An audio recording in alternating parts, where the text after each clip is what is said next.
estimado docente. Mi nombre es Natalia González, estudiante de segundo año de Trabajo Social, y quiero presentarle mi mapa conceptual de legislación y familia. Bueno, para comenzar, primero el concepto constitucional de familia. Nuestra Constitución, en su artículo primero, señala y define a la familia como el núcleo fundamental de la sociedad. Además, impone al Estado fortalecer a cada una de las familias. ¿Qué son las fuentes? Las fuentes son las formas o actos que le dan forma a las familias. Tenemos, por ejemplo, los matrimonios como acto principal. Tenemos la unión civil, que es la unión regulada más reciente, las cuales regula aspectos personales y patrimoniales respecto a la familia. El concubinato dice relación con las relaciones de hecho, el cual regula actualmente el acuerdo de unión civil en nuestro país. Tenemos el matrimonio putativo, también es una de las fuentes de la familia y dice relación con que el matrimonio que ha sido declarado, con aquel matrimonio que ha sido declarado nulo. El derecho de familia regula, es una rama del derecho civil, las cuales son un conjunto de normas jurídicas y preceptos legales que regulan las relaciones de familias entre sí, respecto a terceros, y regula los siguientes aspectos: el matrimonio, la filiación y la tutela. Tenemos funciones de la familia. Tenemos como primera función la función de formalización de la identidad personal. La identidad personal en el seno de la familia está encargada de que cada persona forme su propia identidad. Tenemos el núcleo básico, que es la socialización primaria. La familia es la primera encargada de la socialización primaria, ya que la Constitución reconoce a la familia y luego a los grupos intermedios. Tenemos la función de sustrato de la reproducción. Esta no es solo entendida como un fenómeno biológico natural, sino también como cultural. Tenemos la función económica de consumo, que es dependiente del mercado para la satisfacción de las necesidades básicas. Tenemos la filiación, que la filiación crea derechos y obligaciones. Por ejemplo, acá tenemos que los niños tienen derecho a apellidos, a nacionalidad, a vecindad civil, alimentos, patria potestad y derechos sucesorios. En los derechos sucesorios, por ejemplo, cuando existe el lazo de filiación entre padre e hijo, al momento de fallecer uno u otro, son herederos también los unos con los otros. La diferencia respecto al parentesco: aquí el Código Civil reconoce dos tipos, los cuales son: primero, el parentesco por consanguinidad natural, se funde la relación de la sangre que existe entre dos personas o cuando una desciende de la otra o de algún antepasado común. Tenemos el parentesco por afinidad, en el cual existe entre una persona que está o ha estado casada y los consanguíneos de su marido o mujer. Algunos principios de la ley 19.947, que tenemos como principio que la familia es el núcleo fundamental de la sociedad y el matrimonio como base principal de la familia. Los principios del interés superior de los hijos y el cónyuge débil. Este es un derecho general del derecho civil, es un principio que subyace y viene de tratados internacionales como la Convención Internacional y de los Derechos del Niño. Tenemos un tercer principio, que es un deber del Estado disponer del fortalecimiento de la familia, crear políticas públicas en favor de este mandato constitucional. Tenemos también el matrimonio. ¿Qué es el matrimonio? Bueno, el matrimonio es un contrato solemne en virtud del cual un hombre y una mujer se unen actual e indisolublemente. Algunos requisitos de existencia. Bueno, aquí tenemos la diversidad de los sexos de los contrayentes, el conocimiento o requisito de existencia y la intervención de un funcionario de registro civil. Tenemos algunas excepciones también. Aquí están los matrimonios celebrados ante entidades religiosas o de derecho público. Algunos requisitos de validez de matrimonio. Estos son tres, los cuales son que ambos contrayentes sean legalmente capaces para efectuarlo. También tenemos aquí los incapaces. Aquí los incapaces en materia de derecho de familia dicen relación con los impedimentos, y estos impedimentos se pueden visualizar en dos formas. Uno que son los impedimentos dirimentes, los que pueden ser absolutos o relativos, y también tenemos los impedimentos impedientes, que son provisiones. Tenemos también el consentimiento libre y espontáneo, y que se cumplan las formalidades que establece la ley. Para que haya un término del matrimonio tendría que existir una muerte real o presunta, una sentencia firme de divorcio o una sentencia firme de nulidad. La filiación y sus efectos. ¿Qué es la filiación? Es el vínculo entre el padre, madre y el hijo. Algunas características de la filiación: es un fenómeno jurídico que se fundamenta en el hecho fisiológico de la procreación, y en el caso de la filiación adoptiva, este se fundamenta en un hecho de voluntad. ¿Qué origina el estado civil? El estado civil del hijo, del padre, de madre, etc. Algunas fuentes de los fenómenos jurídicos, tales como la nacionalidad, los derechos de alimento y la patria potestad. Clases de filiación: existen las naturales y las adoptivas. En la filiación natural, que se da el origen en la procreación, en el hecho biológico de la procreación. La filiación adoptiva tiene el origen en un acto de voluntad. Y la filiación no matrimonial o extramatrimonial, aquí la ley hace una definición residual de lo que entenderá por hijo, por filiación no matrimonial, y la ley señala al respecto, que es la de los hijos que no están en las situaciones de filiación matrimonial indicadas anteriormente. ¿Cómo se determina la maternidad? Bueno, la maternidad se puede originar por el parto, por reconocimiento de la madre y por sentencia judicial. ¿Alguna presunción matrimonial? Aquí existen algunas presunciones que establece la ley, tales como el nacimiento del hijo durante el matrimonio de sus padres, celebración de matrimonio entre los padres, entre otros. Y la filiación no matrimonial aquí es a través de dos actos. El primer acto es el reconocimiento voluntario del padre, madre o de ambos, y también por sentencia, que la firma recaída del juicio de filiación, el cual puede ser a través de dos acciones: una acción de reclamación de la filiación o la acción de impugnación. Efectos de la filiación: aquí se pueden ver desde dos puntos de vista: los que derivan de la autoridad paternal y los que determinan la patria potestad. Tenemos también, o aprendimos en esta unidad, los deberes del hijo. Tenemos el deber de respeto y obediencia, un deber de cuidado y de socorro, tanto de los padres como de los hijos. Aquí son deberes de tipo personal y no matrimonial. Algunos derechos y deberes de los padres: aquí tenemos el cuidado del hijo, la mantención de la relación directa y regulación del hijo, o el derecho de visita, derecho de recorrección del hijo, de crianza y educación del mismo. Las guardas son un concepto de normas jurídicas que tienen por objeto guardar o dar protección tanto a los púberes menores de edad y a los incapaces que no tengan poder de administrar lo suyo. El tutor o curador: aquí se distinguen los dos. El tutor se le da a los púberes, el curador o las curatelas se le da más a los incapaces. En la adopción debemos recordar que la filiación natural es por procreación y la adoptiva es por sentencia judicial. La adopción es un acto de voluntad que consiste en recibir legalmente como hijo propio a alguien que biológicamente no lo es. ¿Quiénes pueden adoptar en nuestro país? Bueno, acá tenemos los matrimonios extranjeros o chilenos con residencia permanente en Chile, solteros divorciados o viudos chilenos o extranjeros con residencia permanente, cónyuges chilenos o extranjeros con residencia en Chile y los abuelos. En el régimen de visita, la afiliación acá genera una serie de efectos entre relaciones entre padres e hijos, y por lo general estos efectos pueden ser agrupados en 4, los cuales son los que derivan de la autoridad paterna, los que determinan la patria potestad y el derecho de alimento y los derechos hereditarios. La patria potestad, por su lado, la entendemos a propósito de los efectos de la misma afiliación. Algunos titulares de la patria potestad.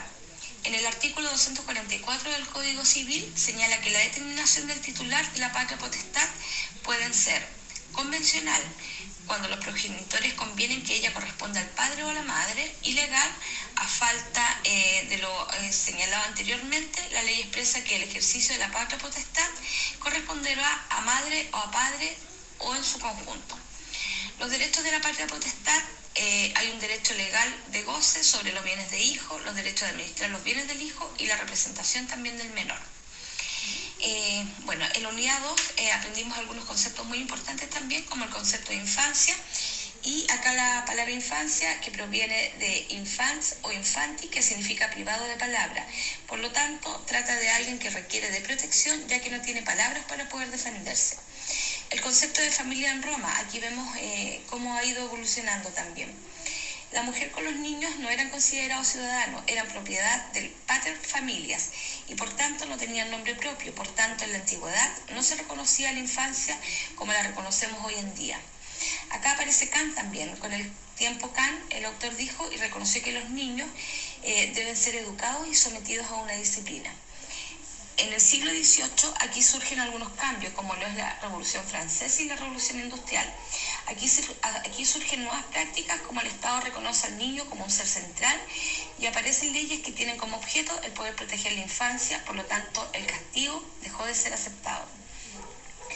Tenemos la Convención sobre los Derechos del Niño. En 1939 aparece la Convención sobre los Derechos del Niño, por tanto aparecen las políticas públicas, en donde se ven a los niños como objetos de protección y sujetos de derecho.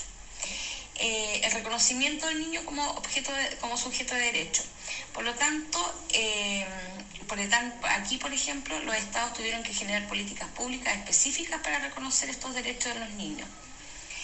Tenemos las políticas públicas de la infancia. La Comisión de los Derechos del Niño, ratificada en 1990, generó obligaciones para Chile, como por ejemplo, el Estado es garante de los derechos del niño y también encontramos que aún tenemos temas pendientes al respecto.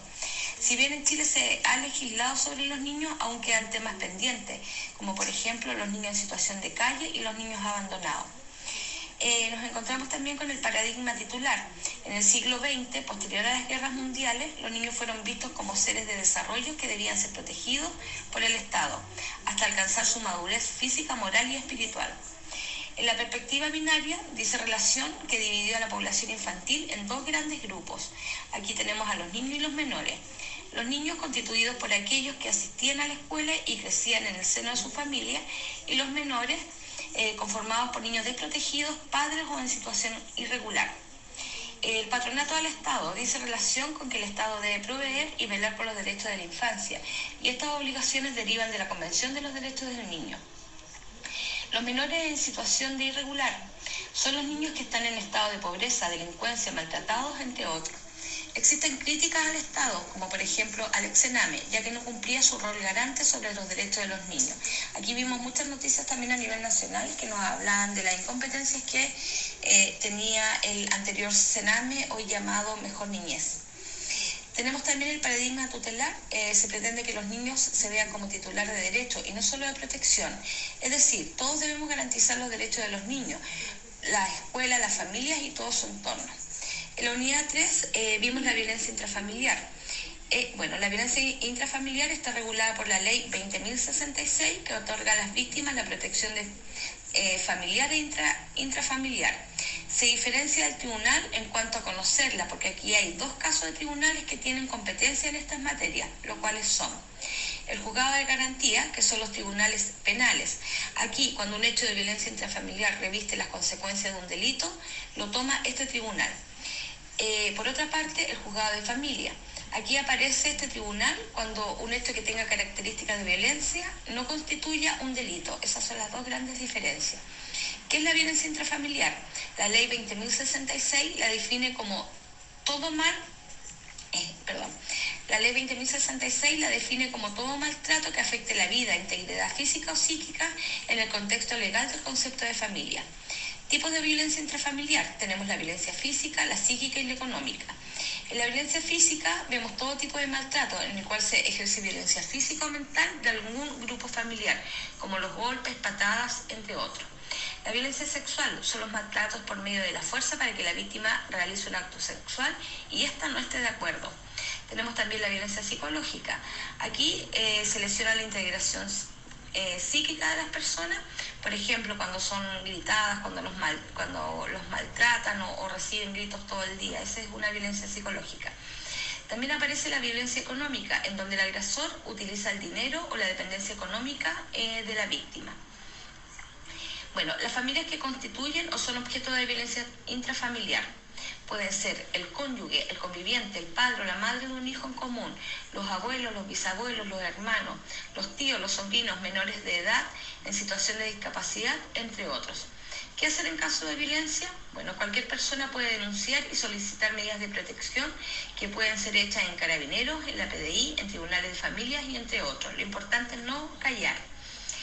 Tenemos los procedimientos de violencia intrafamiliar. El procedimiento de violencia intrafamiliar es un procedimiento cautelar que tiene como sanción la aplicación de multas para el agresor. Existen también las medidas de protección, como por ejemplo la prohibición del agresor de acercarse al lugar común, al domicilio, al trabajo, escuela, o acercarse más allá de lo que debe. Esa es una medida de protección. Y bueno, la importancia que tiene también el rol de nosotros como futuros trabajadores sociales. Aquí como futuros trabajadores sociales nos veremos muy expuestos a personas que sufren de violencia intrafamiliar, por lo que es muy importante conocer las leyes que amparan la protección, no solo a las mujeres víctimas de violencia, sino también a los niños, personas de la tercera edad, entre otras.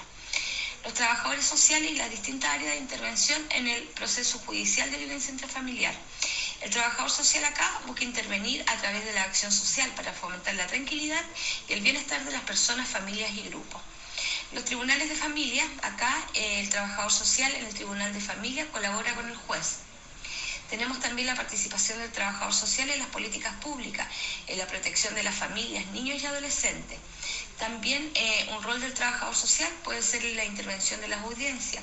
Un trabajador social se encuentra preparado para ayudar en las audiencias en su rol. También vemos el rol como consejero técnico en los tribunales de familia. Los trabajadores sociales en su rol de consejero técnico en los tribunales de familia tienen como misión aconsejar al juez respecto a los temas relacionados con la familia. También podemos ver el rol del trabajador social en los centros de rehabilitación, en donde el trabajador social puede aportar en conjunto con otros profesionales en la rehabilitación de las víctimas de violencia intrafamiliar. Aquí, por ejemplo, se pueden crear las duplas psicosociales, que son muy importantes. También un rol del trabajador social en los colegios. El trabajador social cumple un rol muy importante en los colegios, ya que si ve a algún niño o niña adolescente que es víctima de violencia, tiene la obligación de asistir y denunciar. Bueno, estimado docente, a modo de conclusión, quisiera decir que para nosotros el haber aprendido todos los roles de los trabajadores sociales y cómo en Chile se protege en todas sus formas a las personas que son víctimas de violencia intrafamiliar, sin duda son de gran aporte para nosotros, porque conocer el Estado como garante de los derechos de las personas significa entender y poder comprender la sociedad y cómo son vulnerados los derechos, no solo de los niños, sino que también de las mujeres. Y por qué no mencionar que los hombres también son violentados a través de la violencia intrafamiliar. Muchas gracias por su tiempo, estimado docente, que tenga muy buena tarde.